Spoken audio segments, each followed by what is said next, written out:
A revista Cenário informa que a mediadora da sabatina técnica do Estúdio C, jornalista Paula Litaif, foi submetida a um protocolo de segurança de saúde para que pudesse realizar a sabatina sem uso de máscara, minimizando risco de contaminação da Covid-19. O mesmo foi solicitado pelo candidato. Sejam bem-vindos à 7ª sabatina técnica da revista Cenário. De forma exclusiva, os eleitores têm oportunidade para analisar as propostas do seu candidato a prefeito. E para dar segurança jurídica, o advogado Christian Naranjo elaborou as normas do programa. Aos presentes, a editora da TV Cenário, Vanessa Taveira, apresentará agora um guia da sabatina. A sabatina é realizada pela revista Cenário no período de 26 de outubro a 10 de novembro, excluindo sábados, domingos e feriados. O programa é mediado por uma jornalista com formação acadêmica que também poderá atuar como entrevistadora. Os demais entrevistadores são técnicos com especialização em administração, direito, economia, engenharia e meio ambiente. A sabatina tem duração de 1 hora e 30 minutos, dividida em 2 blocos de 45 minutos cada. O entrevistador tem 1 minuto para cada pergunta. O entrevistado tem 2 minutos para a resposta. Em cada bloco são feitas 5 perguntas, uma para cada sabatinador. A assessoria jurídica da revista Cenário, em consonância com a dos candidatos, definiu que a participação na sabatina ocorrerá em ordem alfabética do nome usado na urna eletrônica, podendo haver alteração de acordo com a agenda do candidato. O programa será veiculado na internet, site, Facebook, Instagram e YouTube, no mesmo dia da gravação. Eventuais questionamentos no decorrer da sabatina poderão ser objeto de recurso da assessoria do candidato, que será analisado pela revista Cenário. Revista Cenário, um jornalismo técnico e investigativo nas eleições 2020. Olá, retomamos hoje a sabatina técnica da revista Cenário em sua 7ª edição. E hoje o candidato é Ricardo Nicolau. Começando aqui pelos nossos sabatinadores, que hoje são 5, a começar pelo representante do Conselho Regional de Engenharia e Agronomia, doutor Afonso Lins. Muito obrigada pela sua presença, doutor Afonso. Obrigado, eu que agradeço, o CREA agradece, e nós já podemos fazer as perguntas, já? Vamos começando aqui na apresentação, então, já volto para o senhor. Parabenizar primeiramente a revista Cenário, né? E dizer a vocês, eu estou aqui representando o CREA, mas hoje, inclusive, nós temos todos os presidentes da região norte do CREA aqui, e eu disse que eu vinha para cá, e eles parabenizaram a revista Cenário por ela estar fazendo exatamente isso que nos estados deles não está acontecendo. Então, parabéns à revista por ter essa sabatina técnica, envolvendo aqui a ordem dos advogados, os economistas, os administradores e também o meio ambiente. Isso é importante para todos nós aqui do Amazonas. Muito obrigada, doutor Afonso. E o Sindicato dos Economistas do Amazonas é representado pelo Marcos Evangelista. Muito obrigado, Paula. Sejam todos bem-vindos, candidato, debatedores. Eu acho que a Cenário está mais uma vez de parabéns, afinal de contas é através dessa inédita temática de trabalho com os candidatos que os nossos telespectadores podem ter acesso às propostas e analisar qual o melhor candidato na hora da votação. Parabéns. Tá certo. E a vice-presidente da OAB, doutora Grace Benayon, muito obrigada pela sua presença hoje. Eu que agradeço, em nome da Ordem dos Advogados, quero dizer que é uma alegria enorme ter a oportunidade de ouvir, né, todas as propostas que os candidatos têm aqui para colocar para a sociedade amazonense, e nós, como representantes da Casa das Boas Causas, nos fazemos aqui presente e com muita alegria estamos compondo essa equipe técnica para participar da sabatina da revista Cenário. Muito obrigada. O professor Orlando Cruz representa hoje o Conselho Regional de Administração, mas também da Universidade Federal do Amazonas. Nós estamos aqui representando o Conselho Regional de Administração, onde eu sou conselheiro, e no momento a gente procura contribuir para que o esclarecimento ao público seja o melhor possível, que os candidatos possam externar suas propostas e que o Conselho Regional, com isso, faça a sua contribuição para a sociedade amazonense. Tá certo. O professor Carlos Durigan, membro da Associação Conservação da Vida Silvestre. Boa tarde, Paula. Candidato Ricardo Nicolau, uma alegria estar aqui de novo, poder contribuir nessa discussão, né, através da sabatina. Parabenizar também a revista Cenário e poder contribuir nesse debate com temas relacionados à nossa área de expertise. Obrigado. Obrigada. Antes de o senhor iniciar a sua apresentação, eu queria falar um pouco da sua biografia e o senhor já tem falando também um pouquinho sobre o senhor. Luiz Ricardo Saldanha Nicolau. Já queria começar pelo nome da urna. É deputado estadual pelo Partido Social Democrático, PSD. Nasceu em Manaus no dia 21 de agosto de 1975. Tem 45 anos. É filho do médico neurocirurgião e ex-deputado federal Dr. Luiz Fernando Nicolau. Ricardo Nicolau entrou na política em 1996 como vereador. Fazer parte de uma família de médicos e estar ligado a institutos de saúde ajudou nas suas eleições anteriores? Olha, eu queria primeiro cumprimentar a todos, cumprimentar o Afonso Lins, o Marcos Evangelista, a você, Paula Litaif, a Grace Benayon, o amigo Orlando Cruz, ao Carlos, e dizer da nossa satisfação de poder estar aqui, e isso faz muito bem para a democracia, né? A população conhecer os seus candidatos, as propostas dos seus candidatos. Em toda a minha vida, eu digo e eu brinco que eu nasci num hospital e permaneci nele, porque desde muito jovem eu tenho uma função dentro do hospital na área administrativa. Então, trabalhei junto com meu pai no pronto-socorro e hospital dos acidentados, trabalhei no Pró-Saúde, trabalho ainda na SAMEL, e essa atuação me trouxe experiência, conhecimento e um conhecimento grande também na área da saúde. Tá? Então, é uma área prioritária da vida. Então, sem saúde, nós não vamos conseguir trabalhar, estudar, fazer nada. Então, eu tenho muito prazer e muito orgulho do trabalho que a gente desenvolve e já desenvolveu há muitos anos, desde o nosso fundador, que é o meu pai, o Dr. Luiz Fernando. Mas você acredita que de alguma forma contribuiu?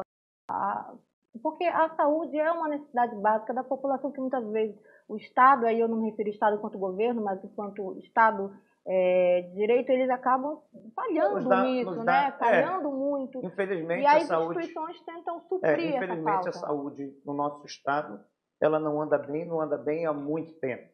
Tá? E o trabalho na saúde, você cria uma proximidade muito com as pessoas, né? Você tem, cuidar de vidas, cuidar de pessoas.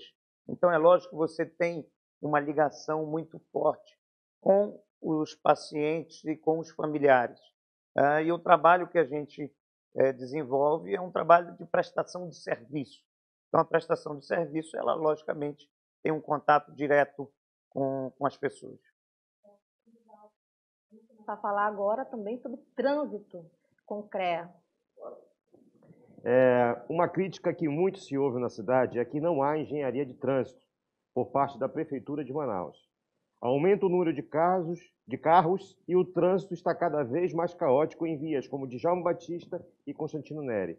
Como o senhor pretende trabalhar o sistema falando de novas ruas, saídas e pavimentação? Bem, Afonso, o trânsito é extremamente caótico na cidade de Manaus. O último grande eixo viário que foi criado foi o eixo viário da Avenida das Torres e Avenida das Flores. E tem um grave problema, que é para entrar e para sair. Então, o trânsito precisa efetivamente de engenharia de trânsito e precisa de tecnologia. Não dá para nós estarmos em 2020 e Manaus não ter um único simulador, para que as mudanças no trânsito sejam feitas pelos engenheiros, simuladas no computador, para depois ser implantadas. Então, o trânsito ele precisa de ações a curto prazo. Ações muitas vezes simples. Sincronizar os sinais ajuda muito. Direitas livres, fazer recuos para dobrar à esquerda, alargamento de vias. É comum na cidade de Manaus a gente vir em 3 vias e de uma hora para outra passa para 2. E aí cria um afunilamento e com isso acaba dando um reflexo muito grande no trânsito. Então, os grandes eixos viários da nossa cidade são eixos que já estão muito comprometidos. Né? Há um grande problema também nas vias secundárias, né? Até mesmo pela qualidade do asfalto. E as pessoas evitam andar pelas vias secundárias. E até mesmo a qualidade do asfalto, do lado direito, faz com que muitas pessoas, mesmo andando devagar, escolham andar pela esquerda. Então, Manaus precisa fazer ações a curto prazo, a médio e a longo prazo. Criar novos eixos viários é extremamente importante, passagens subterrâneas, viadutos, mas também poder fazer com que haja fiscalização de trânsito, proibir os estacionamentos irregulares, poder ter um atendimento mais rápido daquele ônibus que fica no prego. E é comum isso na cidade de Manaus. Ele fica por muito tempo parado na via. Então, a gente precisa fazer com que esses grandes eixos possam fluir mais rápido, usar tecnologia, trazer sinais inteligentes, poder fazer com que a boa engenharia possa trazer soluções viáveis para o trânsito, que hoje, infelizmente, é caótico. Tá certo. A gente fala muito sobre, na economia para o Amazonas, sobre novos modelos em substituição ao polo industrial de Manaus. E o representante do Sindicato dos Economistas vai falar sobre matrizes econômicas, não é isso? Exatamente. Candidato, nós sabemos da dependência que nós temos do polo industrial de Manaus. O senhor sendo eleito, qual seria a sua estratégia, junto com a sua equipe econômica, de desenvolver novas matrizes econômicas, caso vocês queiram, e também a estratégia de atrair novos players para o polo industrial de Manaus, uma vez que a gente acha que isso a prefeitura deve participar, apesar de hoje não estar participando. Eu queria saber a sua opinião sobre esses dois temas. Na verdade, a participação da prefeitura, principalmente no distrito, ela é quase nula. Então, naquilo que cabe à prefeitura, ela não tem feito, principalmente, arrumar as ruas do distrito industrial. A Zona Franca de Manaus, o distrito, ele é o pilar central da nossa economia. E ela está focada, na sua maioria, em indústrias de bens duráveis. E bens duráveis, eles têm um reflexo muito grande na economia nacional. O cidadão, se tiver numa situação mais difícil, familiar, ele deixa de comprar a televisão, de trocar a televisão, de trocar a moto. O que eu acho que nós devemos fazer? Primeiro, diversificar a nossa indústria, poder utilizar aquilo que a nossa legislação nos dá, que são os incentivos fiscais, para diversificar a nossa indústria, não só de bens duráveis, para bens semiduráveis e não duráveis, aqueles bens que a gente consome no dia a dia. Hoje, Manaus, como há 40 anos atrás, é da mesma forma. Nós exportamos os nossos produtos da Zona Franca e importamos tudo, inclusive aquilo que nós consumimos. E muitas vezes coisas que é do nosso dia a dia. A fécula de mandioca, que é da nossa tapioca, que é uma cultura mais do norte e do nordeste, ela vem do Paraná. Então o peixe, ele vem de Rondônia, ele vem de Roraima. Então todos os produtos, 95% dos produtos consumidos no Amazonas, ele vem de fora. Então nós precisamos diversificar a nossa indústria, trazer novas indústrias, poder fazer com que o que nós temos de melhor, a nossa biotecnologia, tudo que nós temos aqui, muitas vezes você tem a essência de um perfume que sai daqui. Inclusive perfumes famosos como Chanel. Só que ele sai 1 litro de essência por 3 a 5 dólares. Quando ele é processado, ele vai para 1.600 dólares. Então, a indústria da beleza, a indústria cosmética, é a indústria que mais cresce no mundo inteiro. Então, ela pode ser uma fonte econômica, como pode ser uma grande rede de produtos médicos, produtos fitoterápicos, poder fazer aqui em Manaus que seja efetivamente uma cidade de atração turística, porque o turismo, e hoje o turismo não é significativo para a nossa economia, o turismo ele trabalha em toda uma cadeia, né, principalmente numa cadeia de serviços. Então é importante que Manaus possa ter uma estratégia para atrair novos investimentos, diversificar a nossa economia e poder fazer com que tenha condições de trabalho, preparação de mão de obra, atração desses investimentos, a prefeitura precisa sair desse polo passivo para um polo ativo, de ir atrás. Porque, infelizmente, muitas vezes, empresas que querem se instalar no Amazonas, quando vem um empresário, ele sequer é atendido pelo prefeito, pelo governador, por um secretário. Então, a gente precisa fazer com que os governos não atrapalhem o desenvolvimento.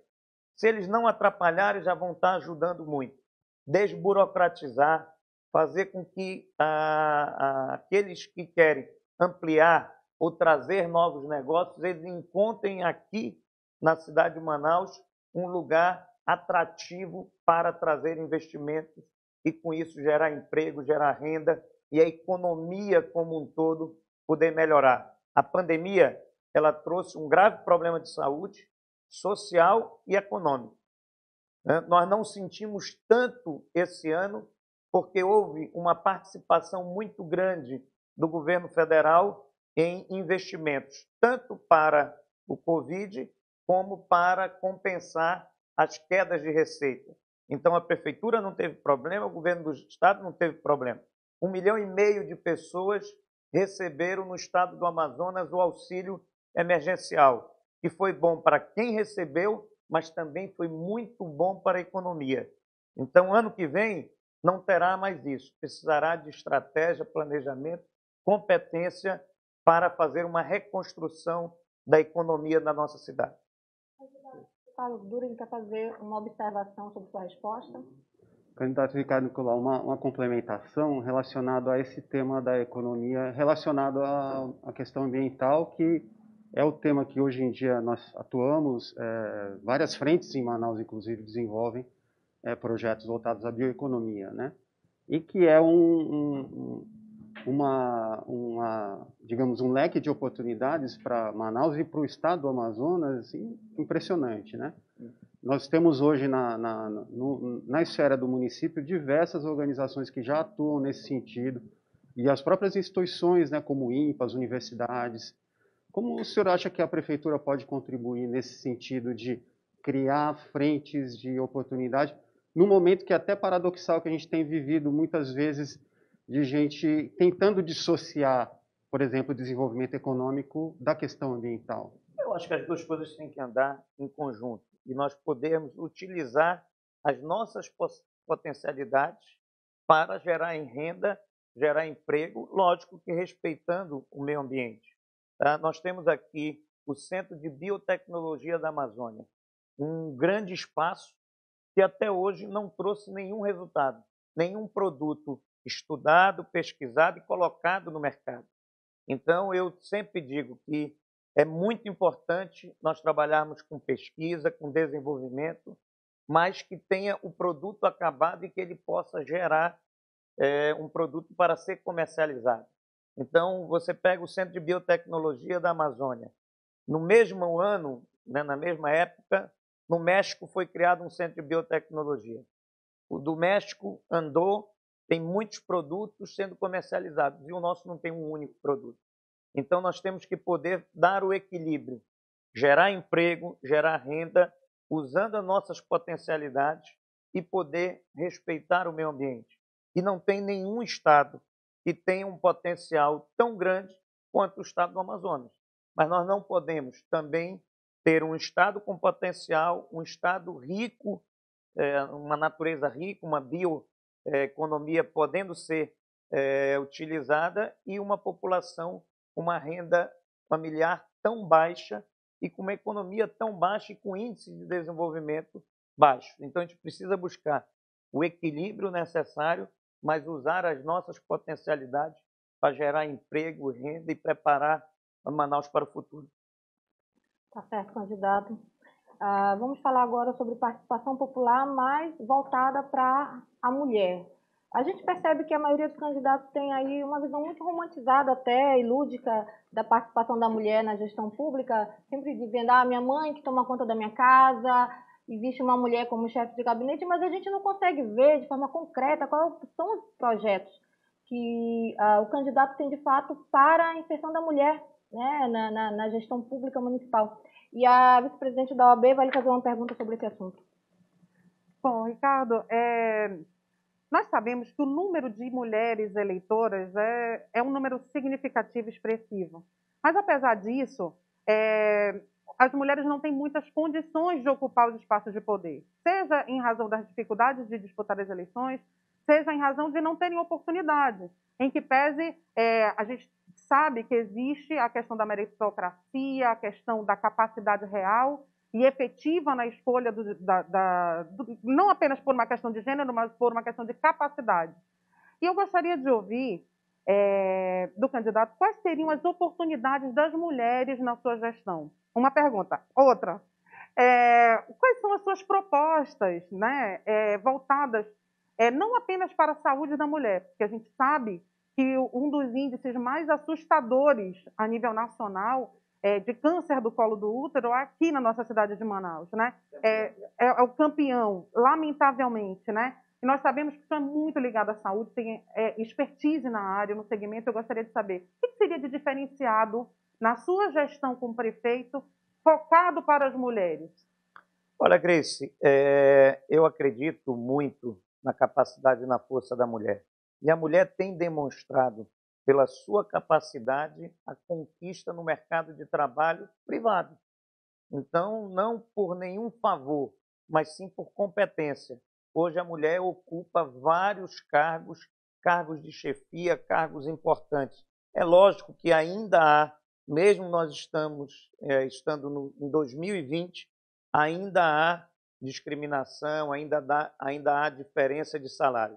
Mas eu acredito que a mulher vem conquistando o seu espaço por competência, por princípios, acima de tudo, por sensibilidade, e ela vem ocupando no mercado privado.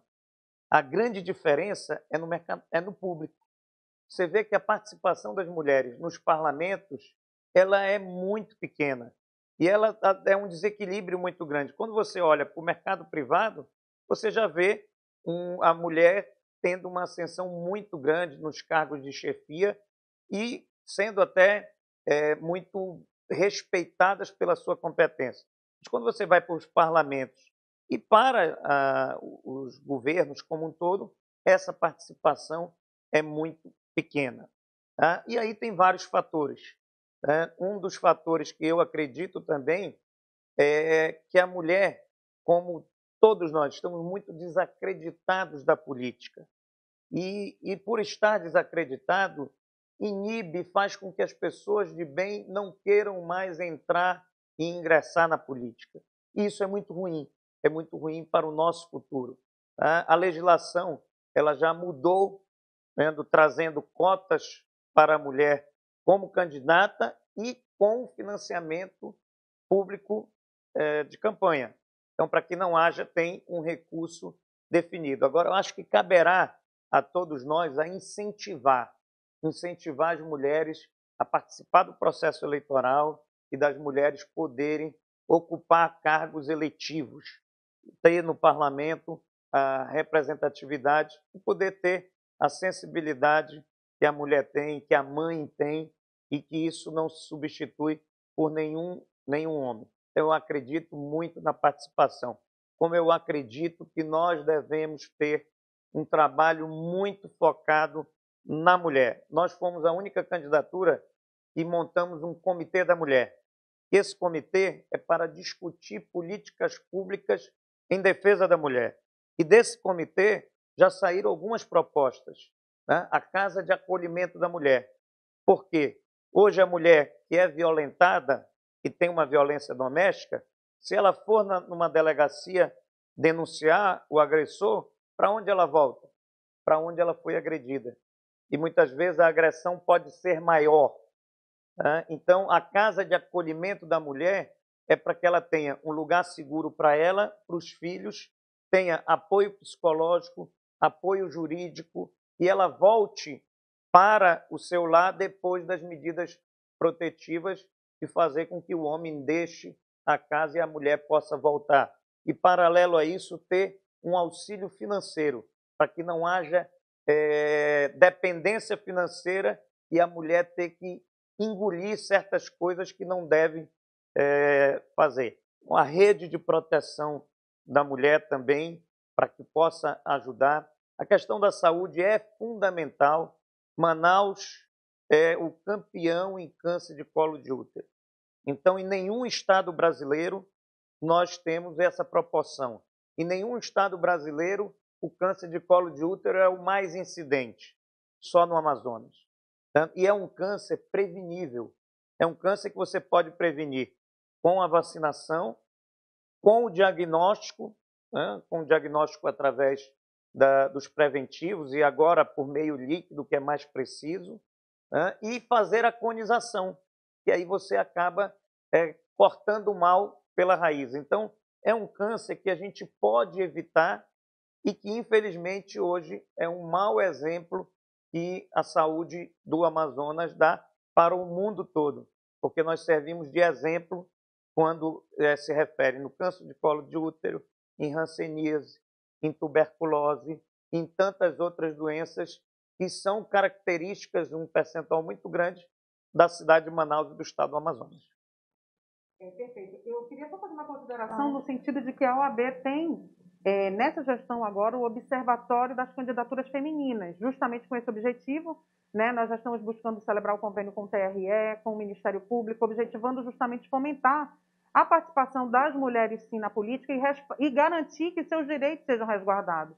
Mas eu gostaria de ouvir, assim, na sua gestão, eu gostei muito de ouvir esse seu plano com relação a políticas públicas para as mulheres, que já existe na esfera estadual, inclusive com amplitude, porque hoje nós temos 3 delegacias. Mas isso que o senhor colocou, que eu vejo como diferencial, na medida em que a violência doméstica não se limita à violência física, e poucos sabem disso.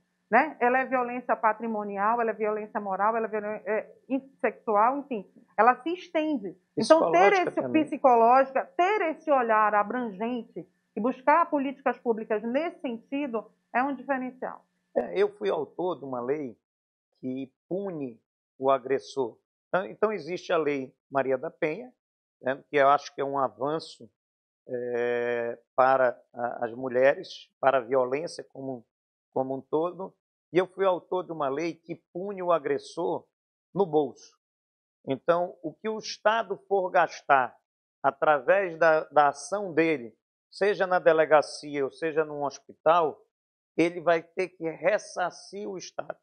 Ele vai ressarcir e vai para um fundo, e esse fundo vai fazer políticas para combater a violência doméstica. Então, acho que isso é abominável. Nós temos que incentivar as mulheres que possam dar um grito de liberdade, mas para isso a gente tem que dar condições. Ela tem que se sentir segura, ela tem que se sentir que o governo, que a prefeitura vai ampará-la e que vai existir lei e não vai ter impunidade. Até para que a gente possa, o ideal é que possa evitar, possa evitar e que a gente possa ter um ambiente familiar da melhor forma, porque um ambiente com violência, ele cria um futuro com crianças com problema e um futuro muito ruim. Certo, candidata satisfeita, doutora. Falando ainda em gestão municipal, o professor Orlando Cruz vai falar agora sobre o assunto e questionar sobre funcionalismo público e orçamento, não é isso? Candidato Ricardo Nicolau, o senhor vai precisar de um orçamento para tocar a prefeitura. A prefeitura de Manaus é uma prefeitura muito grande que tem uma responsabilidade muito grande por 2.200.000 habitantes.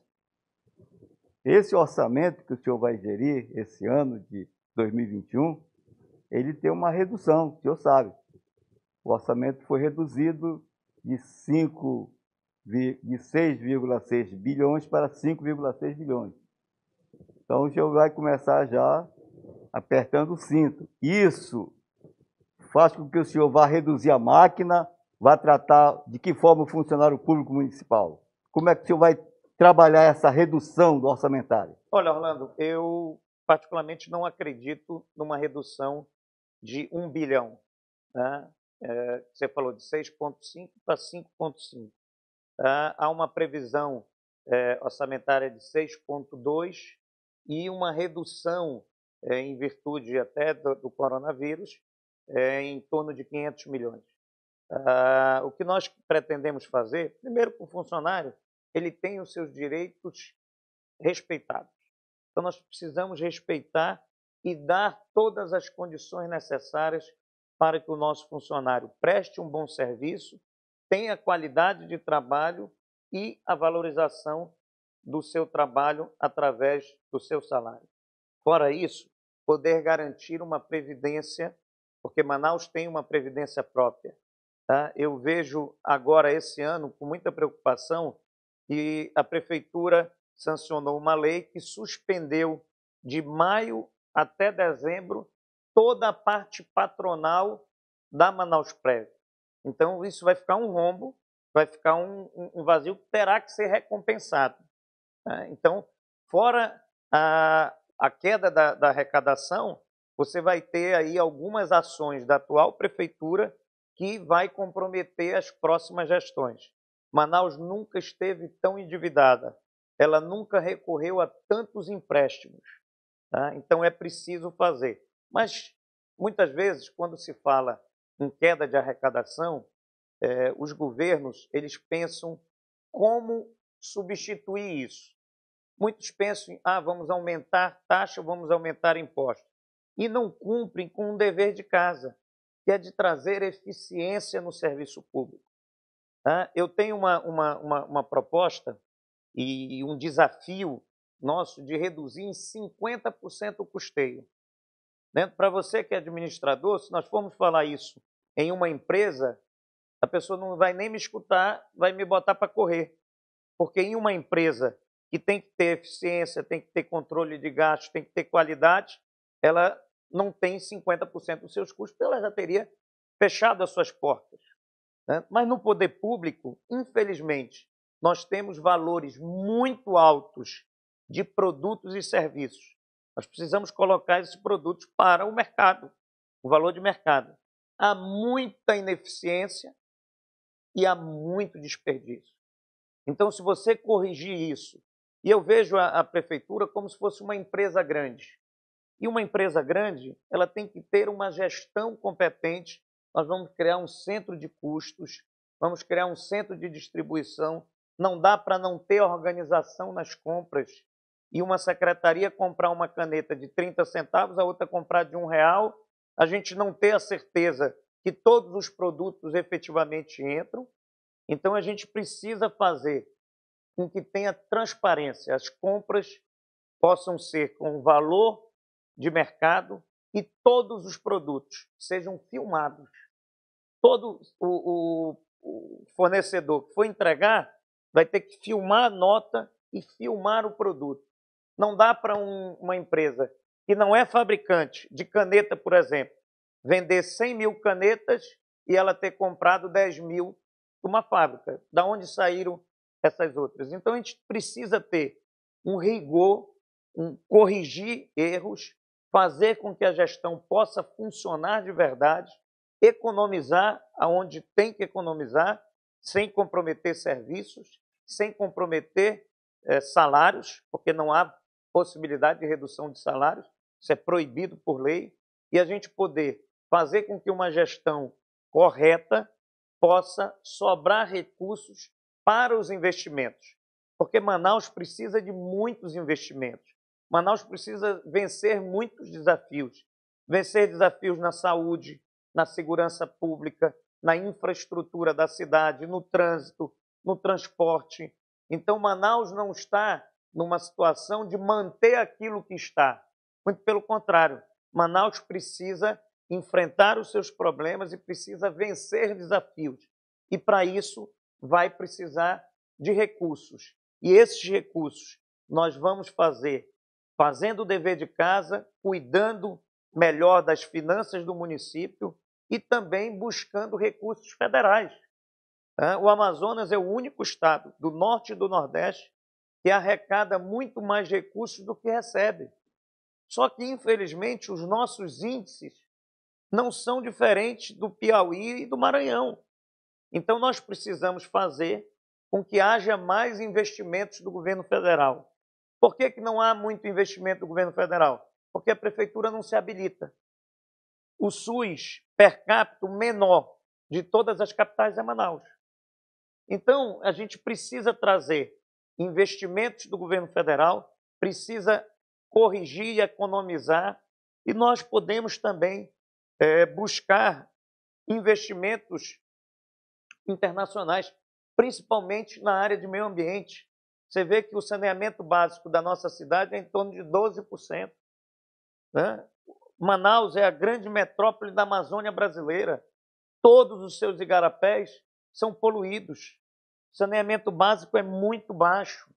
Né? Será que com uma estratégia correta e nós buscarmos recursos internacionais que todo mundo quer a Amazônia preservada e nós mostrarmos e não escondermos, nós mostrarmos que os nossos igarapés e os nossos rios estão ficando poluídos, será que a gente não consegue recursos internacionais? Eu acredito que sim, mas vai precisar da próxima prefeitura levantar da cadeira, sair do gabinete e ir atrás de recursos, ir atrás de eficiência, competência, ter uma equipe, tendo uma equipe comprometida com o projeto, né, e comprometida com o futuro da nossa cidade. Pode fazer uma observação, professor Orlando? Não, é só uma complementação, candidato.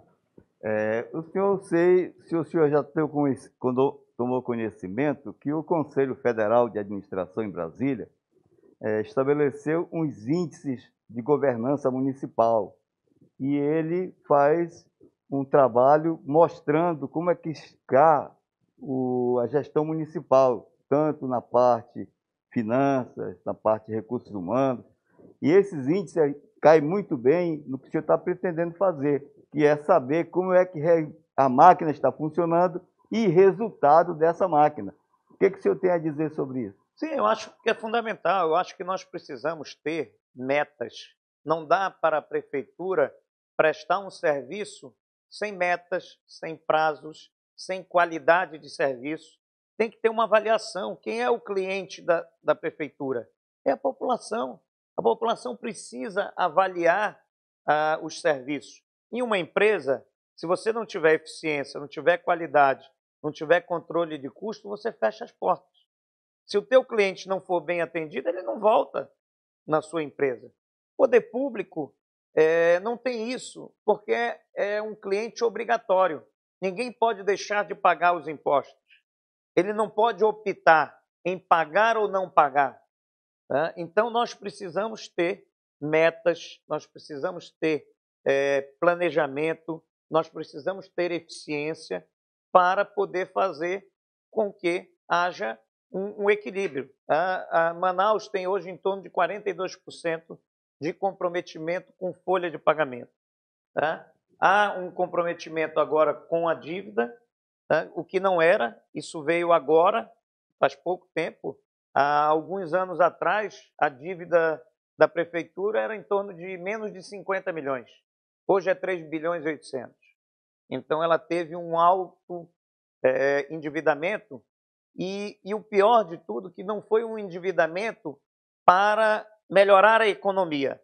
Eu vou injetar recursos em algo que vai trazer para a economia um retorno. Foram pedidos de empréstimos para, literalmente, ou tapar buraco da administração.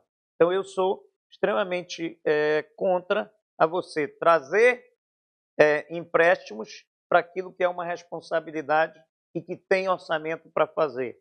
Se você traz investimentos, seja ele do setor privado, seja ele do setor público, para fomentar a economia, aí você está falando em um ganho extremamente importante a curto, a médio e a longo prazo.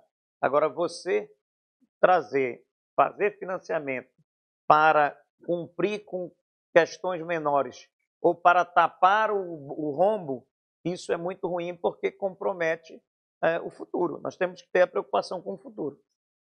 Candidato, encerramos aqui a primeira rodada da 7ª sabatina técnica da revista Cenário. Voltamos em seguida.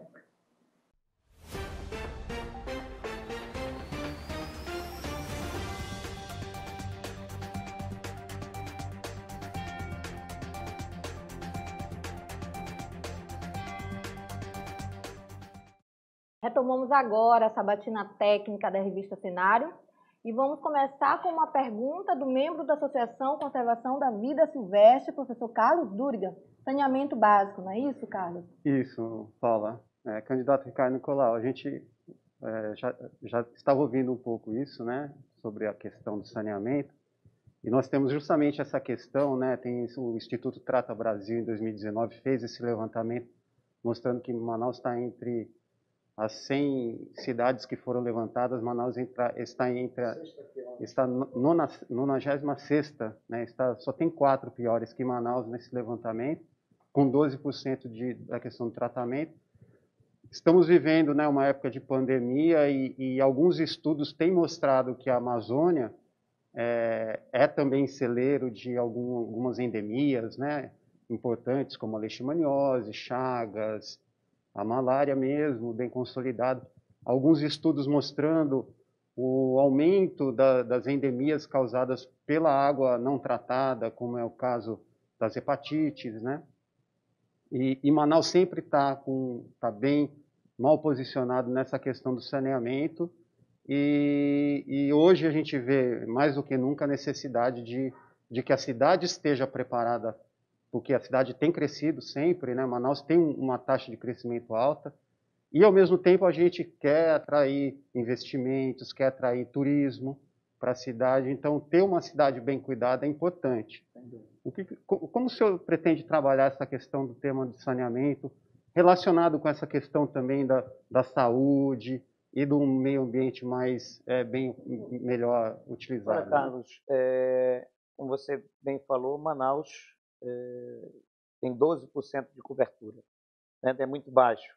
E boa parte disso foram feitos lá atrás pelos ingleses.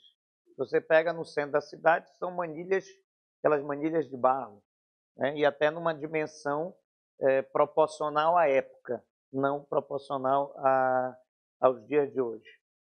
Então, nós temos um projeto, e dentro do nosso plano de governo, de poder elevar em 4 anos para 40% a cobertura da cidade de Manaus.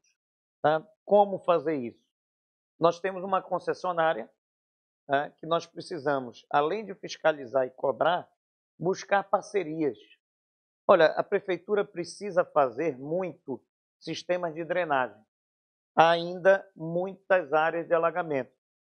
A prefeitura precisa fazer, e nas ruas onde tiver asfalto, ela tem que ter, no mínimo, uma conversa com a Águas de Manaus e poder buscar uma parceria, até mesmo para dividir custos, né? Na medida que você vai fazer um trabalho de drenagem, em que você já mobilizou máquinas, você já cavou, por que não trazer a empresa pública e falar, olha, aqui o planejamento da prefeitura é nas ruas tais, e trabalhar em conjunto, fazer a drenagem e já passar a rede de esgoto, né? E aí evitar até de você asfaltar num dia e no outro dia vir a Águas de Manaus e cavar naquele lugar e estragar o trabalho.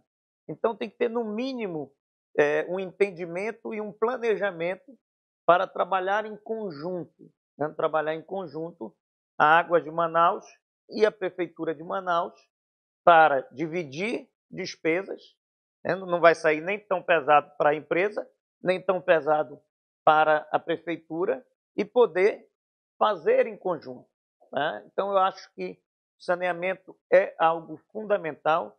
Existe uma tese política que é totalmente equivocada de que trabalhar com saneamento não dá voto, né? É totalmente equivocada, até porque as responsabilidades não podem ter responsabilidade com uma gestão. Você tem que ter responsabilidade com o futuro. Então, trabalhar em saneamento básico é trabalhar por saúde, é trabalhar por qualidade de vida, é trabalhar por futuro. Então, nós queremos poder trabalhar em parceria, né, e buscar também recursos externos. Tá? A Amazônia, ela e ela deve ser preservada, e ela tem os olhos do mundo inteiro para a Amazônia, né? Qual é a maior cidade da Amazônia brasileira? É a cidade de Manaus. E a cidade de Manaus não dá o exemplo. A cidade de Manaus é uma cidade que não é arborizada. A cidade de Manaus tem os seus igarapés todos poluídos, tem 12% de tratamento. Então, tudo que se pode fazer e se pode dar exemplo em relação a meio ambiente, nós não fazemos. Né? Mas, no entanto, o Amazonas como um todo tem a sua floresta, tem as suas riquezas e tem um grande papel, né, para a humanidade. Então, se há agricultura em outros lugares, é através também dos nossos rios, é aqui a floresta, né, com a maior floresta tropical, que tem os seus serviços ambientais, e a gente precisa ter uma estratégia para dizer, olha, Manaus, o Amazonas, que tem boa parte preservada, ela precisa também de investimentos para que seja preservado. Então, eu acho que o caminho é parceria, planejamento, poder trabalhar em conjunto e fazer com que Manaus chegue em 4 anos em 40% e deixar um plano para as novas administrações a médio e a longo prazo para nós chegarmos aos 100%. Eu gostaria de fazer um complemento. Sim, doutor, fique à vontade.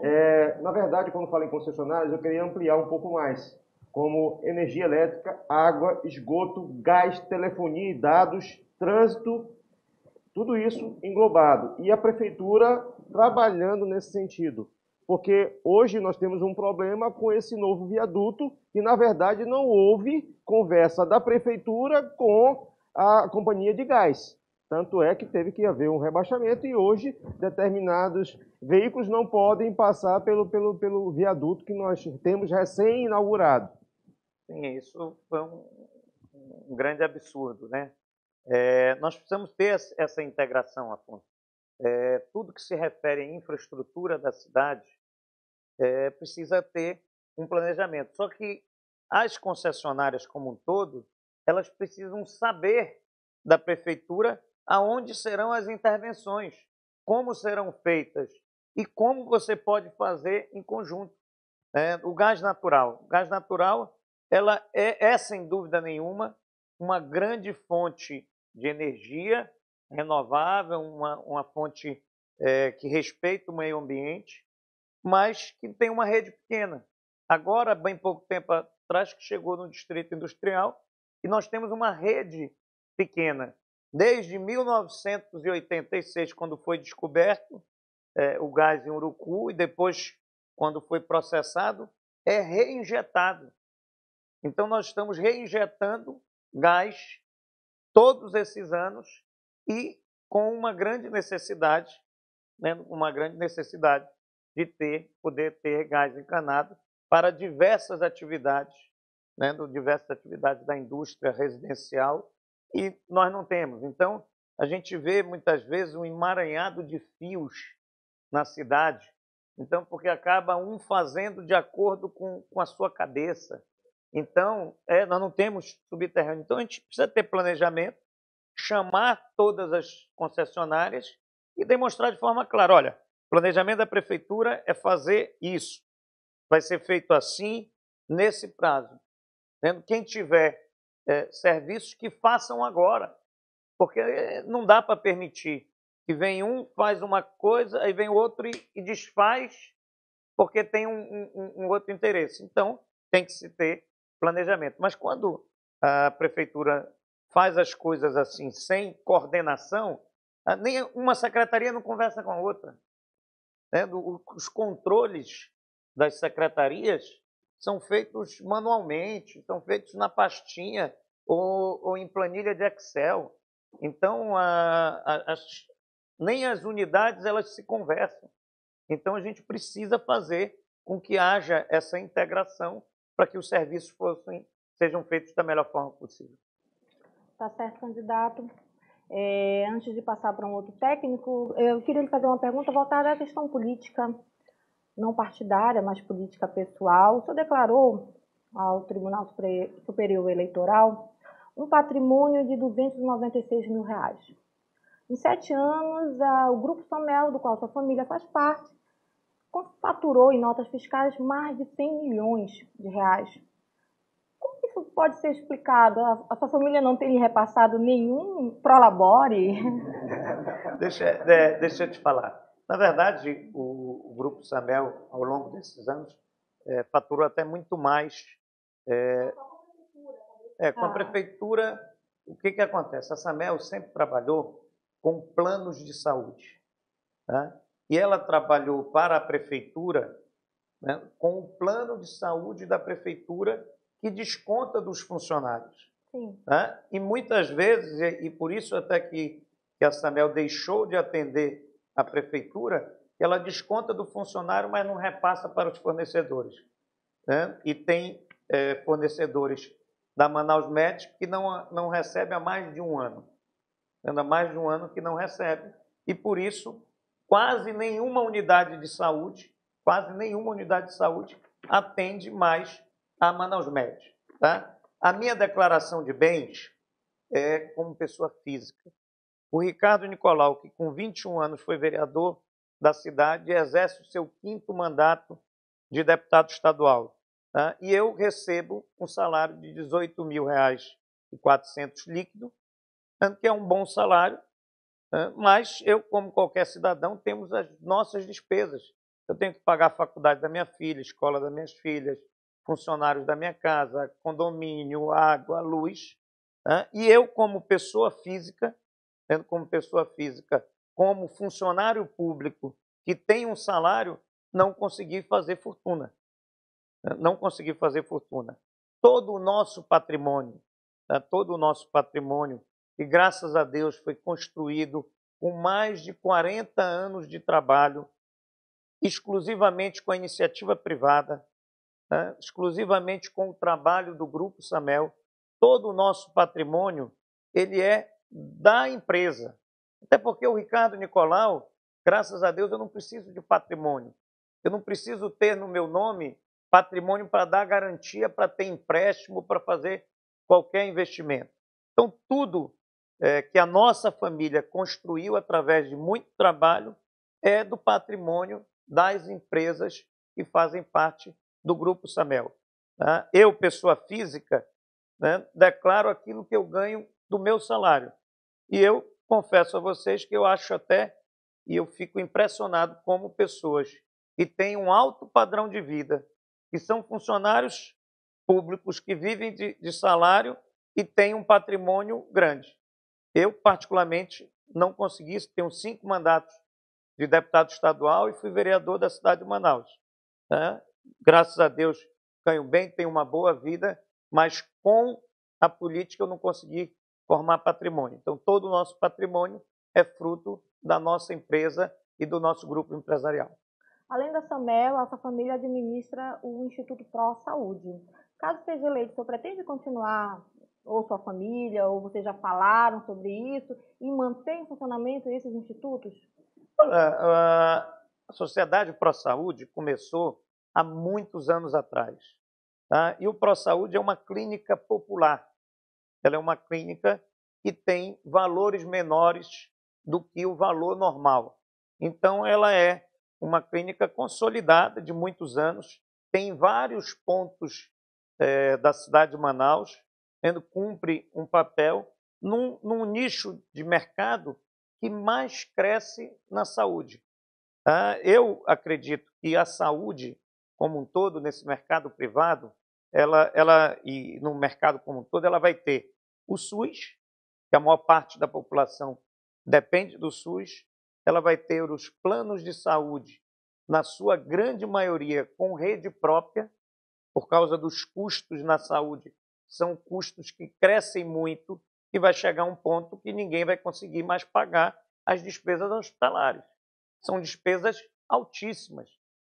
Tudo para um hospital, se uma lâmpada custa R$ 2 para qualquer tipo de equipamento, quando é para um equipamento médico, ela vai para R$ 20.000. Então, os custos hospitalares são custos enormes. Então, nós vamos ter, com o tempo, o SUS, planos de saúde com rede própria e clínicas populares, para poder oportunizar. Então, isso não tem nada a ver com a política. Nós temos a obrigação de, se Deus nos der a honra e a oportunidade de ser prefeito, de fazer com que Manaus tenha uma saúde de qualidade. Tá? Nós precisamos elevar a cobertura da rede básica para 100% da população.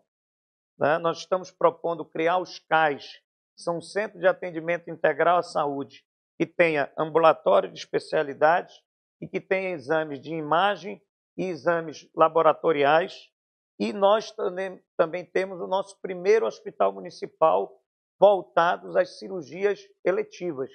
É aquele paciente que precisa fazer uma vesícula e hoje ele não consegue. Uma cirurgia de vesícula é possível ser feita em menos de 1 hora e o paciente ter alta em 24 horas.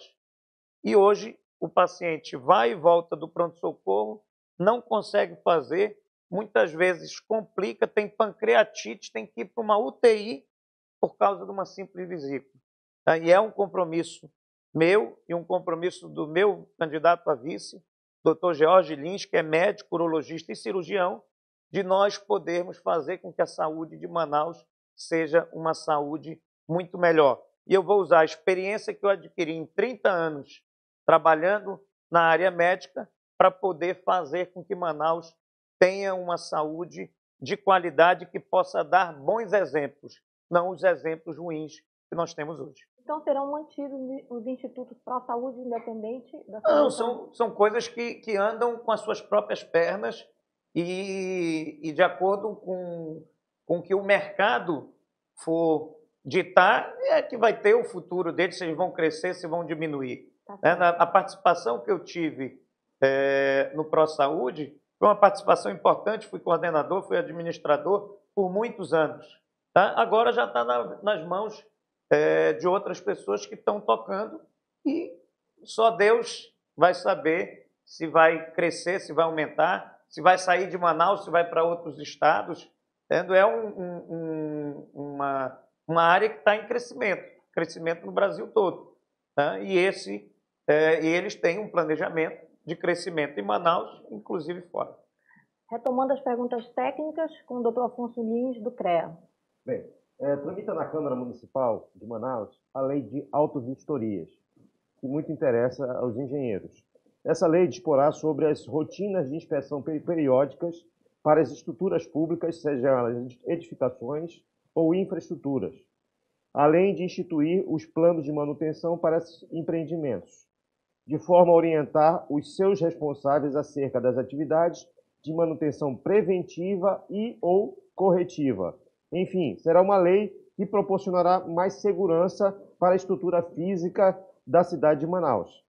Qual a avaliação do candidato sobre o projeto e se ele pode se comprometer a trabalhar pela aprovação? Afonso, se Deus me der a oportunidade, nós iremos trabalhar, porque isso traz segurança. Né? Não dá mais para a gente ver acidentes. Né? Então, isso é prevenir. Né? O melhor remédio é a prevenção. Tá?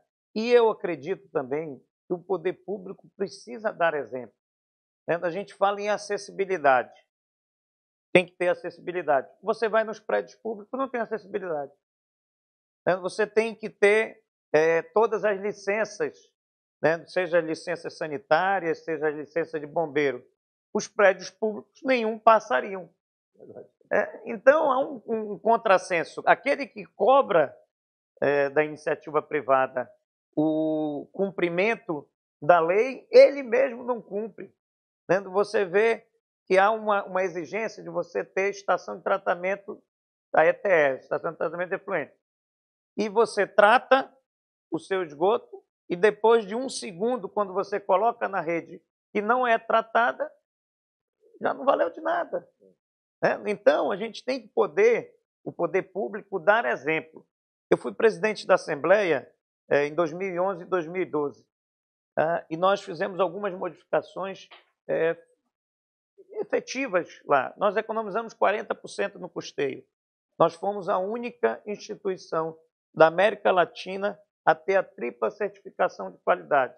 ISO 9000, 14000, que tem a ver com o meio ambiente, e a 18000, que tem a ver com a questão da segurança, principalmente da segurança como um todo dos servidores.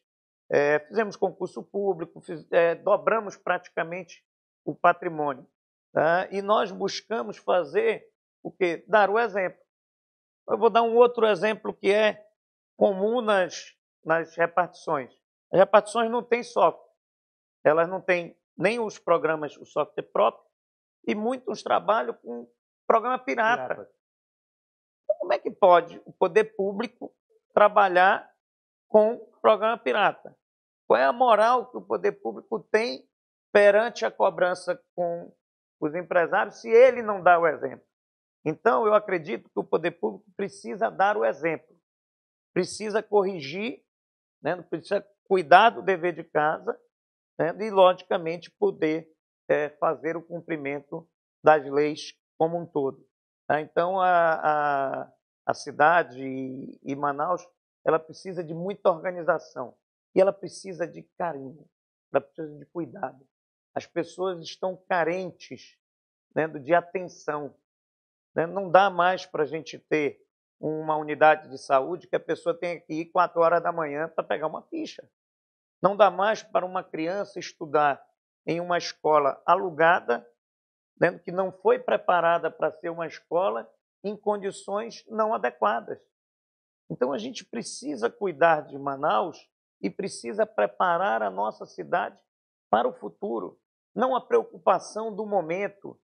Você faz um projeto achando que esse projeto tem que acabar com 4 anos. Não. Os projetos, e eu sou defensor, que todos os programas, todos os projetos que estejam dando certo, eles têm que continuar, eles têm que ser aprimorados, eles têm que melhorar. Eu acho um crime você ver uma obra pública parada porque foi de uma gestão passada. Né? Essa obra não pertence ao gestor, ela pertence à população. Então, uma obra parada ela é um cemitério de dinheiro público. Então, nós temos que acabar com essa coisa pequena, esse pensamento pequeno, né, de começar a pensar na nossa cidade com a médio prazo, a longo prazo, pensar e quando você vem uma administração que recorre a muitos empréstimos, ele não está preocupado com a sua administração, porque a sua administração muitas vezes ainda vai estar na área de carência. Ele vai estar comprometendo o futuro. Então, nós não podemos comprometer o futuro. A responsabilidade ela tem que ser do gestor com a cidade, com a prefeitura e com o futuro, e não uma responsabilidade com o seu mandato. Então, a gente precisa planejar e preparar a nossa cidade para o futuro. Tá certo, candidato. Satisfeito, doutor Afonso? Muito obrigado. Vamos retomar agora com o Sindicato dos Economistas, Marcos Evangelista. Fique à vontade, doutor Marcos. Candidato, o senhor falou há pouco sobre o endividamento da Prefeitura Municipal de Manaus, né? Porém, há registros oficiais de que houve um aumento do Tesouro Municipal, houve inclusive redução das despesas, né? Há também a abertura do Refis. O Refis está aberto e a gente sabe que a adesão está muito baixa. Ou seja, o senhor vai receber uma cidade com empresariado endividado, né? Gostaria de saber qual o seu plano de governo para manter a administração equilibrada no sistema fiscal.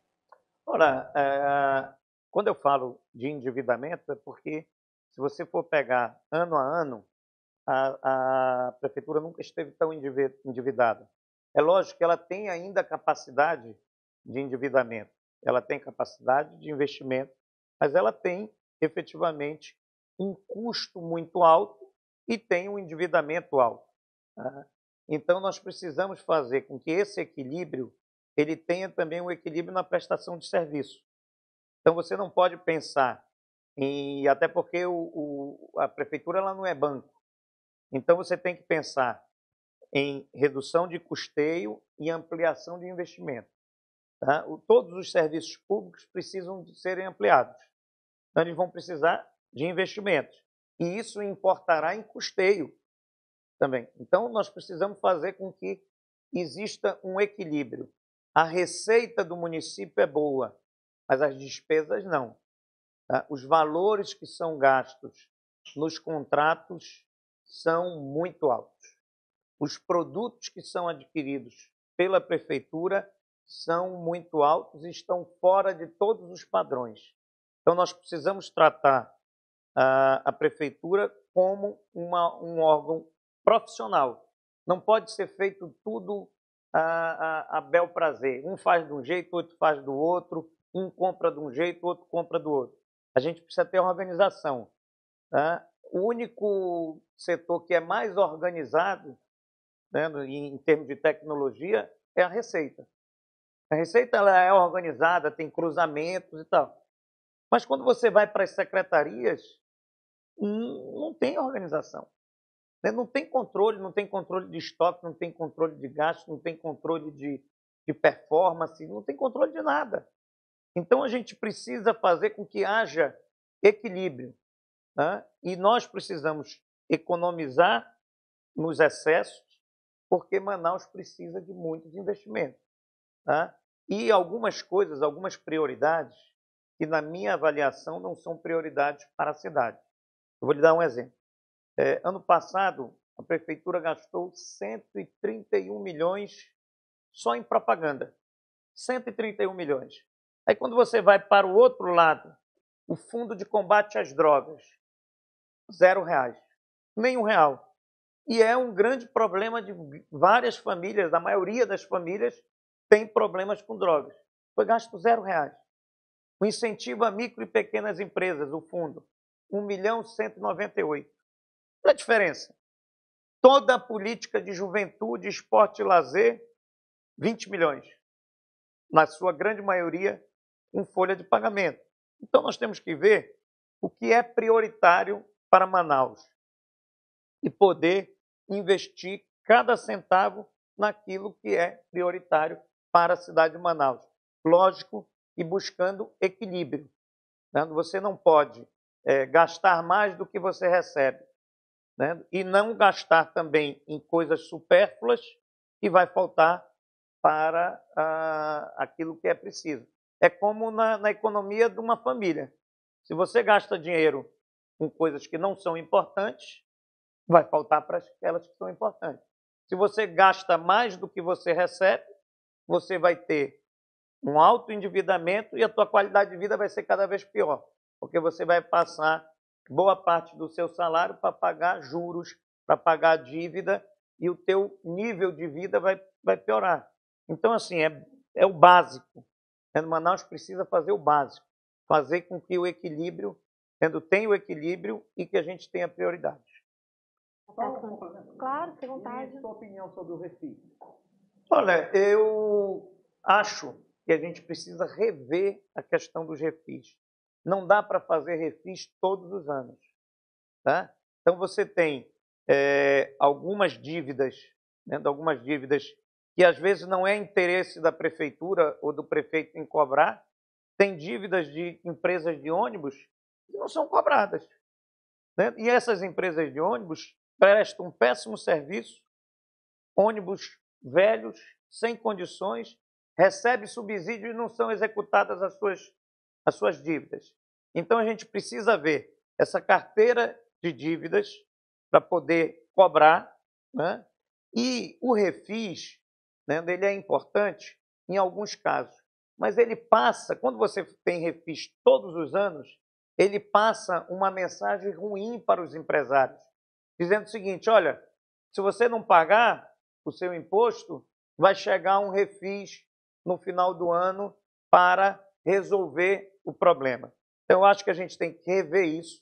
Tem muitas empresas que contraíram dívidas com o fisco, mesmo sem ter faturamento.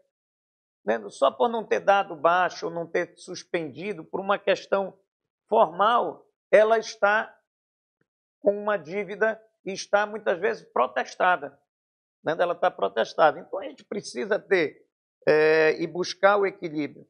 Tá? Facilitar a regularização de muitos empresários que têm condições de voltar ao mercado de trabalho e trabalhar. Né? E aí ter o bom senso. Não adianta eu liberar os grandes e pegar aquele pequeno. E só porque ele não deu baixo, ele não suspendeu, foi cobrado o alvará dele sem ele ter tido funcionamento. Então, isso a gente tem que buscar. Mas o refis, ele não pode ser uma regra. Né? Porque quando você faz com que o refis seja uma regra, você passa para a sociedade que pagar o imposto em dia não é uma obrigação, né? E é isso que tem que mudar. Tendo pagar os impostos, pagar em dia, como pagar suas despesas, é uma obrigação. A excepcionalidade, muitas vezes, é por uma carência, é uma dificuldade financeira e que você possa ter recurso para fazer. Então, acho que a gente precisa rever e a gente precisa buscar mecanismos para o fomento. A gente precisa fomentar a economia. Você vê a FEAM, os recursos que a FEAM recebe por ano, ela não consegue colocar isso no mercado. Então, a FEAM tem um caixa grande, né, do governo do Estado já pegou parte desse dinheiro para o custeio e a gente não tem dinheiro para fomento. Não tem dinheiro para o micro, para o pequeno empresário, para o agricultor. E é isso que a gente tem que buscar. Tá? Mas o refis ele não pode ser uma regra. Tá certo, candidato. Retomamos agora com a doutora Grace Benayon falando sobre política e poder. Bom, candidato Ricardo, eu considero até que o senhor esclareceu a pergunta que eu faria, e aí por uma questão simples... Outras, então. Ou então eu vou continuar. Não, vou continuar com a minha pergunta. Tá. Minha pergunta era no sentido política e poder, no sentido da descontinuidade das obras. Geralmente, em razão de conflitos políticos, né, alguns gestores deixavam de dar continuidade a ações, projetos, obras que eram da gestão anterior. E isso era uma coisa que é um desserviço para a população, né, em razão de inúmeras questões. Então, já deu um sinal sobre isso, e, portanto, eu vou deixar essa pergunta aqui para o senhor complementar, mas vou fazer uma outra no sentido do seguinte: o senhor apresentou aqui na sua fala um modelo de gestão eficiente, com metas, com cobrança, com N situações. A minha pergunta para o combate à corrupção, o senhor pretende obter e exigir certificações de programas de compliance que combatem a corrupção, sim, que têm aqueles controles de processos irrefutáveis? Olha, Grace, a questão das obras. Infelizmente, nós temos muitas obras paralisadas. E obras importantes. Pelo meu cálculo preliminar, tem mais de 10 creches que estão com obras paralisadas. Tem uma creche na Cidade de Deus que os moradores me disseram que tem 20 anos. E ela não funciona, não coloca para funcionar. Então, isso para mim é um crime. Então, todo programa, toda obra, tudo que estiver dando certo, eles têm que continuar. Os nossos projetos não podem ser de governo, eles têm que ser projetos de Estado, sendo que possam ser instalados, possam ser implementados e possam ser melhorados por cada gestão. Cada gestor que vier, ele possa ampliar e possa melhorar.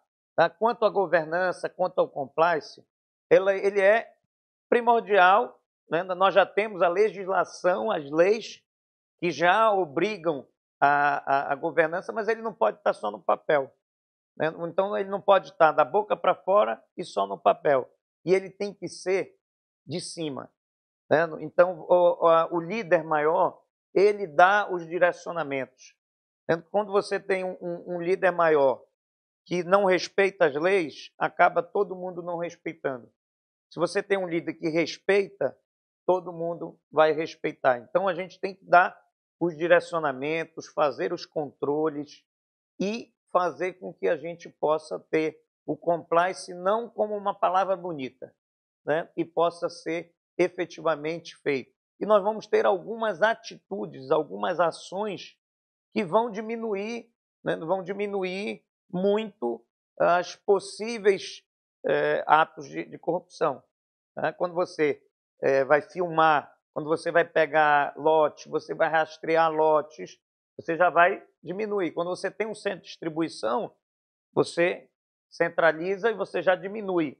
Tá? Quando você impõe regras para uma licença, né? Na minha avaliação, uma licença da prefeitura, aquelas licenças que não são complexas, elas têm que sair online, automaticamente. As licenças mais complexas, elas têm que ter um prazo de 30 dias. Se em 30 dias a prefeitura não tiver competência para dar uma resposta, ou para dizer sim ou para dizer não, aquele empreendedor, aquela pessoa está automaticamente com uma licença provisória para tocar em frente à ampliação ou fazer a construção. Tá? E aí inverte, não vai poder o fiscal chegar lá e embargar.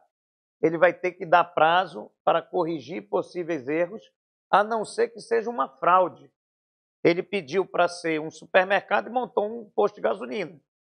Então, fraude é crime e você tem que fazer. Mas a gente precisa ter regras. Precisa ter regras. Não pode uma pessoa entrar com uma solicitação na prefeitura e passar um ano e ninguém fala nada. E aí ele vai passar um ano com o investimento dele parado. Né? Uma pessoa que quer implantar aqui e começa a ter tantas dificuldades, ele desiste, vai para outro estado, vai para outro país que vai colocar tapete vermelho para ele.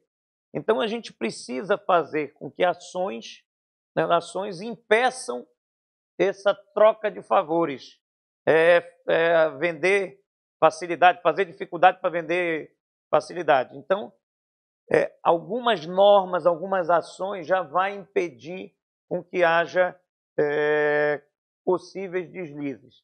Tá? Mas eu acredito muito na força dos nossos servidores. Quando a gente fala que um serviço não está sendo bem feito, não é porque o servidor não quer prestar um bom serviço, é porque ele não tem os instrumentos necessários para prestar um bom serviço. É como você pegar o melhor infectologista do mundo. Se ele não tiver um antibiótico, ele não vai conseguir tratar uma infecção.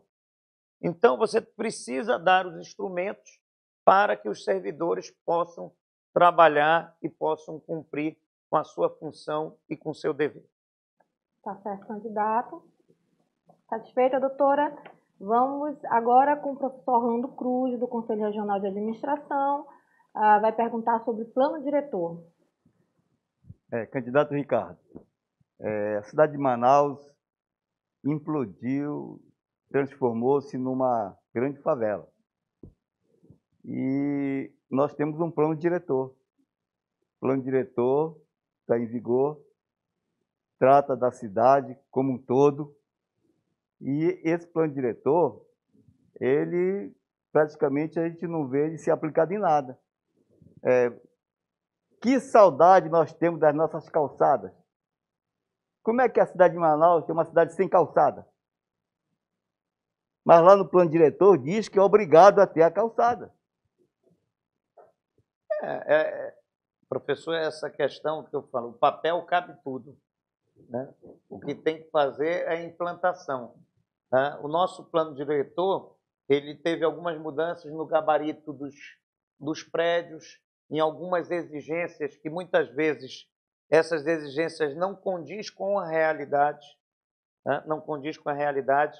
Manaus foi uma cidade que cresceu muito de forma horizontal. E quando o adensamento da cidade não é, né, e essa é uma das questões da cidade, é você poder adensar, é fazer com que o centro revive, é poder unir mais, porque senão a infraestrutura tem que chegar muito longe. Aí são muitas ruas, é muito UBS, é muito serviço que são feitos. E a nossa cidade, ela cresceu sem nenhum controle e de forma desordenada.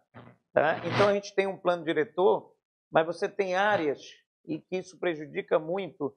Aqui não tem ninguém da contabilidade, né? Mas os contadores sofrem muito, porque tem muitas áreas que são áreas consolidadas, né? Áreas consolidadas, áreas comerciais, e que ela, no papel, está como área de preservação ambiental. Então, aí vai numa solicitação, fala, não, aqui você não pode colocar a sua empresa porque é uma área de preservação ambiental. Só que o entorno todo tem 500 empresas. Então, nem essa questão imobiliária, que também é uma questão da gente organizar, reorganizar. Né? Nós temos uma realidade na cidade. Né? Então, nós temos que ter essa realidade transcrita, né? Mudar essa questão, e aquilo que nós podemos preservar, manter como unidades de conservação. Então, a gente tem uma unidade de conservação na Avenida Brasil, porque tem aquele igarapé todo poluído. E as empresas ali, né, já estão consolidadas há muitos anos. E aí é uma dor de cabeça, né, para o contador, esbarra aqui, esbarra ali, e isso dá margem para o jeitinho do funcionário. Não, mas olha, para você eu vou fazer. E aí não dá, e aí o compliance vai por águas abaixo. Você falou sobre a área ambiental, agora o Carlos Durigan vai perguntar justamente sobre política socioambiental do seu plano de governo. Isso, candidato Ricardo. Tem uma questão que eu sempre tenho levantado, porque é uma agenda que nós temos trabalhado muito, que é a Agenda Mundial de Desenvolvimento Sustentável, lançada pela ONU em 2015. Uma agenda que trata do desenvolvimento não só ambiental, né, do ponto de vista ambiental, mas também social, econômico. E o Brasil ajudou a construir essa agenda, né, e é uma agenda prevista para ser implementada até o ano de 2030, por conta dos passivos que nós enfrentamos hoje, como as mudanças no clima, baixa qualidade de vida nas cidades, poluição, degradação, pandemia, né? Então nós temos um cenário que cada vez mais a gente vê essa importância de se trabalhar isso de forma integrada. Na gestão municipal, e a gestão municipal é chave, porque assim, a gestão municipal é a gestão pública mais próxima do cidadão, né, onde o cidadão tem um contato mais direto, porque é quem está executando no dia a dia do espaço urbano, no espaço municipal. E uma questão que é muito, muito importante em Manaus é a questão da baixa capacidade institucional de tratar de várias questões. Eu cito o caso, por exemplo, da Secretaria de Meio Ambiente, né? Tem muitas demandas, inclusive de licenciamento de obras, de fiscalização, desde fiscalização de feiras, fiscalização de áreas protegidas, e as questões relacionadas a vários assuntos socioambientais. Mas a gente vê uma baixa capacidade. Tem gente boa, mas pouca gente. Então, como o senhor vê, assim, por exemplo, já se levantou muitas vezes de fortalecer essa área, ter mais técnicos. Nós formamos muita gente em Manaus, nas universidades aqui, na área ambiental, na área de engenharia, enfim, que poderia estar engrossando, né, essa capacidade da gestão municipal. Como o senhor vê algum horizonte possível, assim, de melhorar essa capacidade da gestão socioambiental, no sentido de se adequar a essas agendas, até para trazer as oportunidades que o senhor mesmo mencionou anteriormente? Sem dúvida. Eu acho que a gente precisa, primeiro, também implementar a tecnologia. Tá? Tem aí um programa, eu não me recordo o nome, que o governo federal encampou com vários satélites, né, que faz um mapeamento preciso. Né? Hoje a tecnologia já nos dá um mapeamento de georreferenciamento, mas é um projeto novo, agora que ele está integrando com estados, né, e pode integrar com municípios, para que a gente tenha em tempo real o que está acontecendo no entorno. Então, acho que a tecnologia ela tem que servir para ajudar nos serviços. Tá? Eu sou defensor de que se tenha responsabilidade ambiental aliada à responsabilidade social, né? E à responsabilidade econômica. Então, nós podemos utilizar daquilo que Deus nos deu para gerar emprego, renda e preservar o meio ambiente. Então, tem muitas ações, né? Tem muitas ações que elas podem ser ambientalmente corretas e economicamente viáveis. Você vê o tratamento do lixo. Né? Hoje nós temos um aterro sanitário que não está dentro de todos os padrões.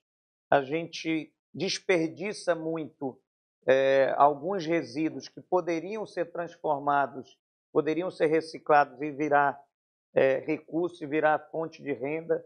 A gente pode ali mesmo ter uma área de geração de energia, né, pelo gás que é produzido. Então, a gente tem que poder, né, imagina que se a gente trata bem os nossos resíduos, a gente vai gerar recursos e vai diminuir o aterro. E vai diminuir, inclusive, o custo que a prefeitura tem em coleta. Né? Porque quando você transforma aquilo em recurso, você não vai ver mais no chão, você não vai ver mais no igarapé. Hoje você tem dificuldade de ver uma latinha no chão. Por quê? De alumínio? Porque virou recurso. Então eu não vejo ninguém pegar uma moeda, por mais que seja de 1 centavo, e jogar no chão. Né? Mas joga o PET, né? Joga tantas outras coisas que podem ser e virar uma fonte de renda e com isso também ajudar o meio ambiente. Então eu acredito que a gente precisa ter projetos que respeitem o meio ambiente, que gerem desenvolvimento e poder ter tecnologia, equipe treinada e poder ter tecnologia para fazer o controle.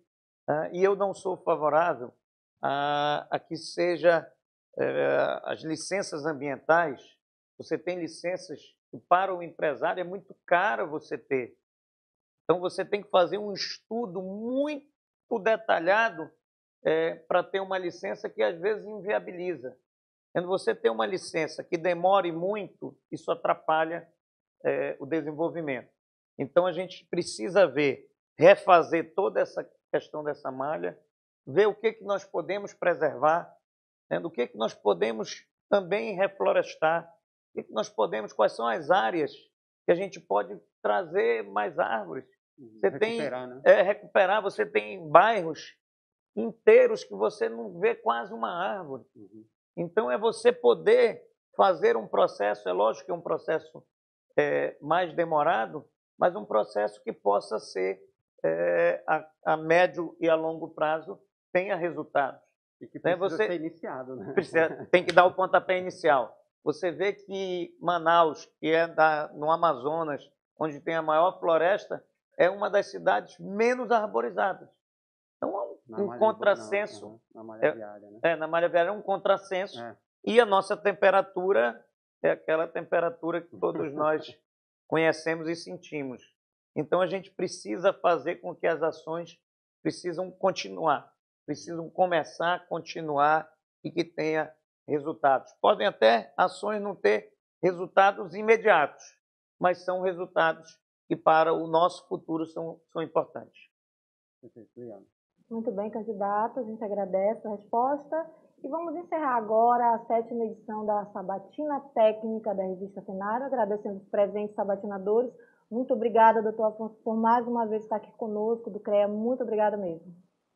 Eu que agradeço a oportunidade. Parabéns ao candidato Ricardo, que bem respondeu todas as nossas perguntas aqui formuladas. Uma sabatina técnica, extremamente técnica, eu acho que isso que é o mais importante, né? Propostas para a cidade de Manaus, percebemos isso aqui e é o que nós estamos esperando dos candidatos a prefeito de Manaus. E parabenizar por ter aceito o debate Sabatina Técnica, está aqui presente, isso é importante para a cidade de Manaus e importante para nós, técnicos das mais diversas áreas aqui presentes. Eu que agradeço. Só os corajosos estão vindo, tem 2 ainda que não tiveram coragem de vir. Senhor Marcos, do Sindecom, muito obrigada pela sua presença. Nós que agradecemos mais uma vez o convite, parabenizar todos que estão aqui, parabéns, candidato, pelas respostas, fiquei muito satisfeito. E desejo boa sorte no senhor no pleito e que, caso o senhor seja eleito, consiga colocar em prática tudo que nós debatemos hoje à tarde. Obrigado, muito obrigado. Doutora Grace, mais uma vez, muito obrigada pela sua presença, representando a OAB. Eu que agradeço a oportunidade, quero dizer que são iniciativas como essa que fazem a diferença para a sociedade. Que a população precisa entender a importância de escolher, né, o melhor representante para lhe representar, para administrar a sua cidade. E aqui eu quero parabenizar o candidato por todas as respostas, por ter comparecido e principalmente por ter se comprometido com os diversos segmentos que estão aqui representados como sabatinadores, né? Muito sucesso na sua trajetória política e que Deus abençoe grandemente nesse desafio, né? Reta final. Amém. Obrigado. Tá certo. Professor Orlando Cruz, muito obrigada pela sua presença, do Conselho Regional de Administração. O Conselho Regional de Administração agradece o convite, Paulo, e nós estamos satisfeitos de estar participando e estamos de parabéns porque os nossos convidados estão aqui presentes, respondendo as perguntas, fazendo as suas colocações e as suas visões de gestão. Eu acho que é importante para a Prefeitura ter um líder é importante para a prefeitura ter um gestor. Então, nesse caso aí, o candidato aí demonstrou essa competência. Muito obrigado. Muito obrigado. Obrigado. Carlos Durigan, da Associação Conservação da Vida Silvestre, muito obrigada pela sua presença. Eu que agradeço, Paula, e também a toda a equipe da revista Cenário e essa iniciativa maravilhosa para nós cidadãos de Manaus. Candidato Ricardo Nicolau, sorte no pleito. Muito obrigado. E seguimos aí em frente, sempre à disposição para debater em outros espaços. Muito obrigado. Candidato, e a gente agradece mais uma vez por o senhor ter disponibilizado o seu tempo de estar aqui conosco, ter colocado aqui numa sabatina de fato e técnica na Berlinda e respondendo as perguntas. Muito obrigada. Não, eu que agradeço a oportunidade. Gostei muito de poder debater, conversar. Acho que a gente precisa, se assim Deus nos permitir, ser prefeito de Manaus, ter essa união com as classes, união com os empresários, com a população, para a gente encontrar caminhos juntos. Acho que Manaus precisa todos dar as mãos e pensar no futuro da nossa cidade. Muitas pessoas estão extremamente desacreditadas e querem desistir da nossa cidade, né? Mas aí eu sempre falo, olha, nós não podemos desistir, nós temos que ter esperança, né? Muitas vezes os erros do passado, a gente não pode continuar com esses erros e achar que tudo vai ser ruim. A gente precisa ter esperança de trabalhar com união, com força, com coragem e construir um futuro que Manaus merece e que todos nós acreditamos. Então eu agradeço e fiquei muito feliz e é muito bom para a democracia e quem se dispõe a ser candidato venha participar e responda a todos os questionamentos, para que a população conheça quem são os candidatos, o que eles pensam e o que eles querem para o futuro de Manaus. Muito obrigado. Obrigada. E a gente encerra aqui a 7ª edição Sabatina Técnica da Revista Cenário. Muito obrigada.